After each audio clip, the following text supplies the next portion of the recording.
శ్రీపీఠంలో పరిపూర్ణానంద స్వామి వారి యొక్క ఆధ్వర్యంలో ఆషాఢ శుద్ధ పాడ్యమి వారాహి గుప్త నవరాత్రులు ప్రారంభం.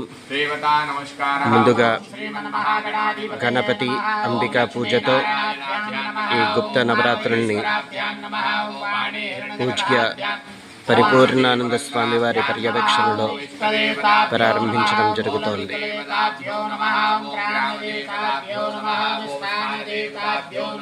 ఓం వాస్తుదేవతాభ్యో నమః. ఓం సర్వేభ్యో దేవేభ్యో నమః. ఓం సర్వేభ్యో తీర్థేభ్యో నమః. ఓం సర్వేభ్యో ఋషిభ్యో నమః. ఓం సర్వేభ్యో బ్రాహ్మణేభ్యో నమః. ఆత్మవిత్రచరణకమలేభ్యో నమః. గురుభ్యో నమః. పరాత్పరద్గురుభ్యో నమః. పరమేష్టి గురుభ్యో నమః. ఏతత్ కర్మ ప్రధాన దేవత श्री महाकाली महालक्ष्मी महासरस्वत्यै नमः। ऐश्वर्याम्बिका समेत